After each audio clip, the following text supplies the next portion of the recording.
एक बार की बात है, एक बड़े शहर की भीड़ भाड़ वाली सड़क पर एक बूढ़ा भिखारी रोजाना फुटपाथ पर बैठा रहता था। उसकी उम्र करीब 65 साल की रही होगी। उसका नाम रघु था। चेहरे पर झुर्रियां, आंखों में एक अजीब सी उदासी और शरीर पर फटे पुराने कपड़े। वो हर सुबह एक पुराने से कंबल में लिपटा अपने कटोरे को सामने रखकर बैठ जाता और आने जाने वालों से कुछ पैसे या खाना मांगता। रघु को शहर की हर गली, हर नुक्कड़ पहचानता था। कुछ लोग रोज उसे देखकर आगे बढ़ जाते, कुछ दो चार सिक्के डाल देते और कुछ उसकी हालत पर ताना कसते। मगर रघु हमेशा चुप रहता, न जवाब देता, न किसी से बहस करता। उसकी दुनिया केवल उस फुटपाथ तक सीमित थी जहां वह हर रोज बैठता। अतीत की परछाइयां। रघु हमेशा एक पुराना पेन ड्राइव वाला रेडियो अपने पास रखता था, जिससे वो धीमी आवाज में पुराने गाने सुनता रहता था। किसी को नहीं पता था कि वो कभी क्या था, कहां से आया और क्यों इस हालत में पहुंचा। लेकिन एक दिन उसी सड़क पर पढ़ाई से लौट रहे एक लड़के आरव ने रघु से बात करने की कोशिश की। आरव 15 साल का एक संवेदनशील लड़का था, जो हमेशा रघु को देखकर सोचता रहता कि उसकी जिंदगी ऐसी क्यों है। एक दिन आरव ने चुपचाप एक थाली में खाना रखकर रघु को दिया। रघु ने पहले तो कुछ नहीं कहा, लेकिन फिर मुस्कुराकर बोला, बेटा, भगवान तुम्हारा भला करे। आरव को यह मुस्कान सच्ची लगी। अगले कुछ हफ्तों तक वह रोज रघु के पास कुछ ना कुछ लेकर आता, कभी खाना, कभी गर्म कपड़ा। एक दिन आरव ने हिम्मत जुटाकर रघु से पूछ ही लिया, बाबा, आपने कभी कुछ किया होगा जिंदगी में? कोई काम, कोई परिवार? रघु कुछ देर चुप रहा, फिर बोला, किया था बेटा, बहुत कुछ किया था। रघु की कहानी। रघु एक समय में एक शिक्षक था।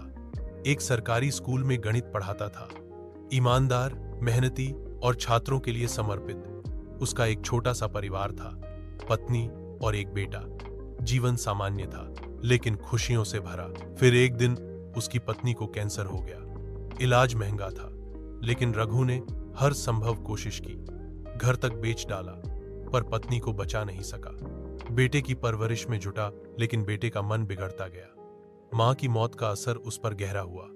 उसने गलत संगत पकड़ ली, नशे की लत लग गई। रघु ने समझाने की बहुत कोशिश की, लेकिन एक दिन बेटा घर से भाग गया, न जाने कहां। पुलिस में रिपोर्ट करवाई, अखबारों में इश्तहार दिए, लेकिन कोई खबर नहीं मिली। तब से रघु टूट गया था। न नौकरी बची, न घर। अकेलापन उसे खा गया। धीरे धीरे वह भिखारी बन गया। न मजबूरी थी, न आदत, बस थक चुका था। एक मोड़। आरव ने जब यह सुना तो उसकी आंखों में आंसू आ गए। वह घर गया और अपने माता पिता को रघु की कहानी बताई।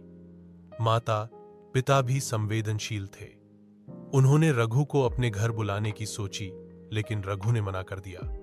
वह बोला, बेटा, अब इस जीवन में ज्यादा कुछ चाहिए नहीं, बस तुम जैसे लोगों की मुस्कान देख लेता हूं तो सुकून मिलता है। लेकिन आरव ने हार नहीं मानी। उसने पास के वृद्धाश्रम में बात की और वहां रघु के लिए जगह सुनिश्चित की। बहुत मनाने के बाद रघु ने वहां जाने की हां कर दी। नया जीवन। वृद्धाश्रम में रघु को नया जीवन मिला। वहां उसके जैसे और भी लोग थे, जिनसे वह घुल मिल गया। उसने धीरे धीरे वहां बच्चों को पढ़ाना भी शुरू कर दिया, जो वॉलंटियर बनकर वृद्धाश्रम आते थे। उसका चेहरा अब अक्सर मुस्कुराता रहता। कभी कभी वो पुराने गाने गुनगुनाता और पुराने जमाने की गणित की बातें करता। एक दिन की बात है, वृद्धाश्रम में एक नौजवान लड़का आया, जो नशे की लत से मुक्त होकर समाज सेवा करना चाहता था। जब रघु ने उसकी ओर देखा, उसकी आंखें भर आईं। वह उसका बेटा था।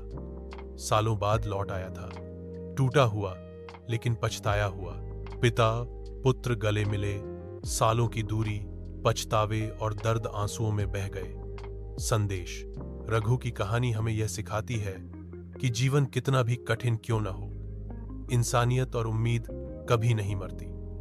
एक भिखारी, जो कभी शिक्षक था, अपने जीवन की दुखद घटनाओं से टूट गया, लेकिन एक बच्चे की करुणा ने उसकी जिंदगी को फिर से नया अर्थ दे दिया। यह कहानी समाज को एक संदेश देती है कि हर भिखारी की कोई न कोई कहानी होती है। हर टूटा हुआ चेहरा एक बीते हुए सुनहरे कल का गवाह हो सकता है। जरूरत है तो बस थोड़े से सहानुभूति और समझ की।